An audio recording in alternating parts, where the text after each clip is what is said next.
Apollo 13 flight controllers, give me a go, no-go for launch.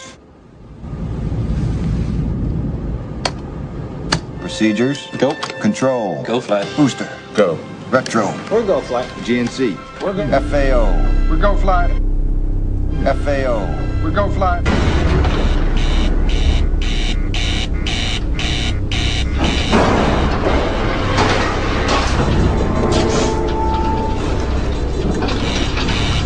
Hey, we've got a problem here. What did you do? Nothing. I stirred the tanks. Whoa. Hey.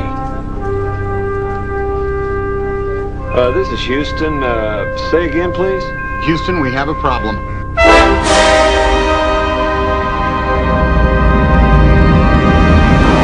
This is the Earth. See me up here. Houston, we are venting something out into space. It's definitely again.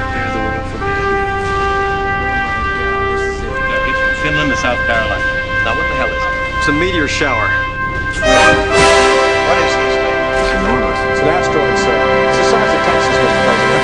Damage. Totally, sir. The Apollo 13 spacecraft has apparently resumed breathing oxygen. The emergency has ruled out any chance of a lunar landing. We never lost an American in space. We're sure as hell not going to lose one on my watch. Odyssey, do you read me? How long does it take to